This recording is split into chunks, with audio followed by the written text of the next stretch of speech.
Hello, this is Dr. Grande. Today I will analyze Joe Biden's pardon of his son, Hunter Biden. First, I'll look at the background of this case, including the timeline of the crimes, then offer my analysis. Hunter Biden was born in 1970 in Wilmington, Delaware. His father is Joe Biden, who, at the time I'm making this video, is the President of the United States. In 1972, Hunter's mother and younger sister were killed in a motor vehicle collision. In 1996, Hunter graduated from law school and became an attorney. Over the years, he has had a number of jobs and was also part of a few business ventures, including a hedge fund, a venture capital firm, and a private equity fund. Hunter earned millions of dollars in various dealings, including those involving China and Ukraine.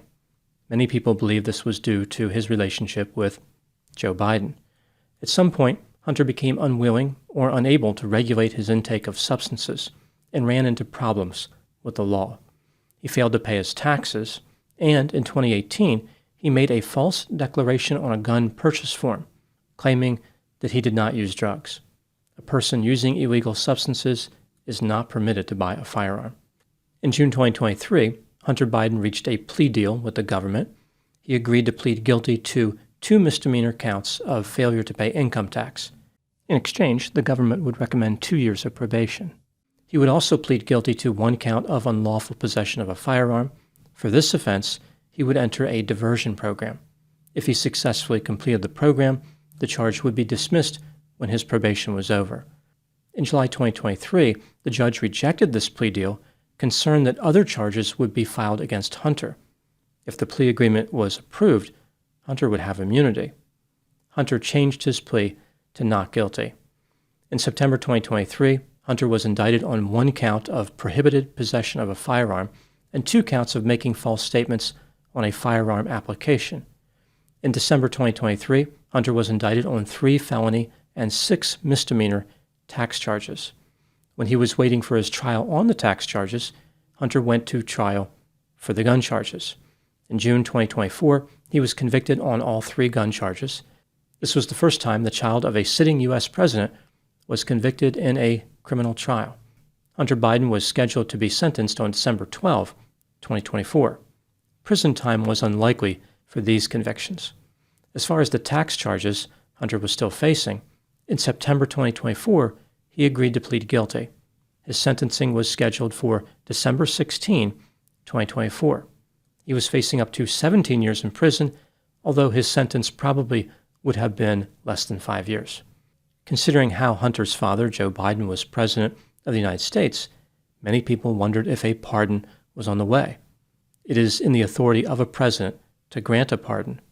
Joe Biden repeatedly said he would not grant a pardon and stated no one is above the law. He also stated he would not commute Hunter's sentence. One thing was for absolutely certain: Joe Biden was never going to issue a full and unconditional pardon of his son, Hunter Biden.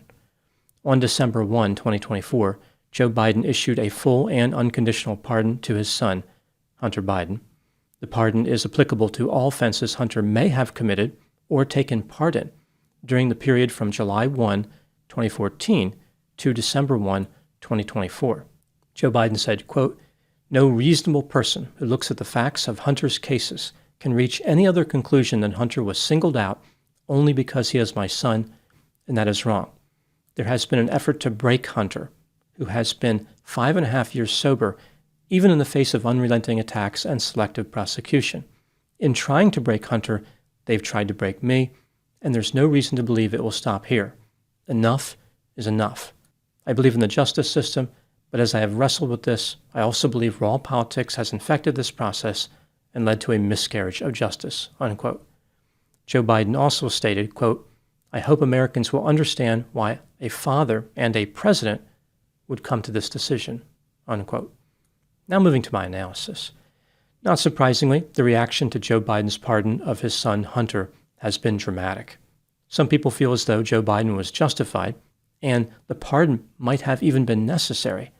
Others feel like he has eroded trust in the criminal justice system and set a bad precedent. This brings me to the question, was this pardon justified? Let's take a look at the evidence both for and against the idea it was justified, starting with the factors that support this theory. Other presidents have issued pardons to family members. For example, on his last day in office, Bill Clinton pardoned his half-brother who had pleaded guilty to selling cocaine to an undercover officer.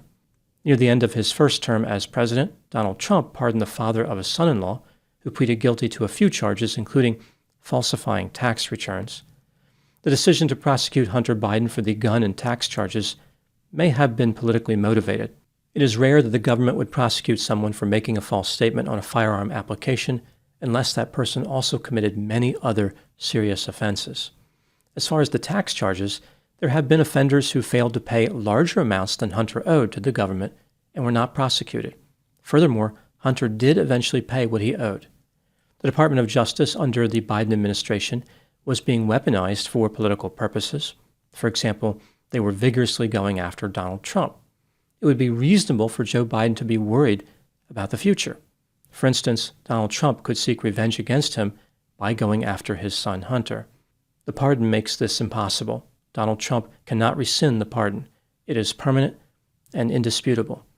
There were concerns that Hunter's dealings with China and Ukraine could lead to more charges. Joe Biden may not have been too worried about the sentences his son would have received for the gun and tax charges, but if Hunter was charged with additional offenses, who knows what could have happened? Hunter may have never been released from prison. Joe Biden was an extremely unpopular one-term president who was pressured not to run again in favor of a candidate who ultimately lost to Donald Trump. This eliminated any concerns Joe Biden might have had about tarnishing his reputation. His reputation was already destroyed. It could not get any worse. Joe Biden might have failed as a president, but at least he could say he was a successful father, one who protected his son from prison. Now moving to the factors that contradict the idea that Joe Biden was justified in granting a pardon to his son. Joe Biden repeatedly stated that he would not grant the pardon. Not interfering with the justice system was a point of pride for him. Some people were concerned that Donald Trump was going to pardon a lot of people when he became president, like those convicted in connection with the Capitol riot. The pardon granted by Joe Biden clears the way for Donald Trump to do whatever he wants with minimal criticism. The pardon makes it clear that Joe Biden is in agreement with Donald Trump about the Justice Department being corrupt and being used for political purposes. Joe Biden has undermined trust in the criminal justice system. Essentially, he is saying that the system has failed to maintain fairness. Not even the president was safe. This could make ordinary citizens feel powerless against and afraid of the system. Joe Biden tried to make it seem like he still believes in the Department of Justice, but this doesn't really ring true. He is kind of saying, I believe in it, just not in any way that is actionable or observable, just not in any way that matters to any degree whatsoever. The system is great and all, but in the event that it's not great, I'm going to issue this expansive pardon for my son. That is not a very effective confidence booster. When considering all the evidence in this case, do I think that Joe Biden was justified in granting a pardon to Hunter Biden? Yes, I believe he was justified. I am not sure he really had a choice. Once he was out of power, Joe Biden could not go back and grant a pardon. This was his one chance. If he made the wrong call, it could lead to disaster. Maybe Joe Biden pictured himself in the future visiting his son in federal prison, wishing he granted the pardon when he was still able to. Granting the pardon was a safe bet for Joe Biden. It had very little downside, and it eliminated all the risks associated with sentencing and possible charges in the future. If Joe Biden had been an effective and popular president, maybe he would have felt differently. Perhaps he would have valued his reputation over his family. However, as I mentioned, he had nothing to lose. Joe Biden is both a president and a father.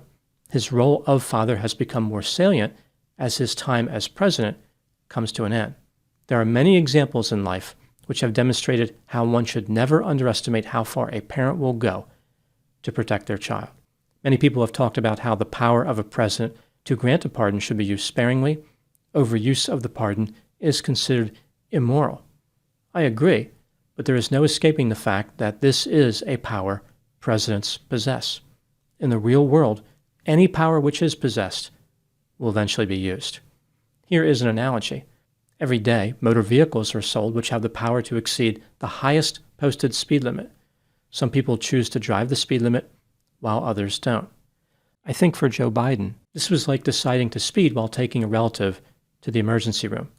He didn't like doing it, but when weighing the pros and cons, it was worth the risk. Now moving to my final thoughts.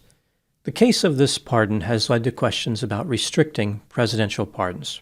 Should pardons be restricted in some way or be banned altogether? Here are my thoughts on this.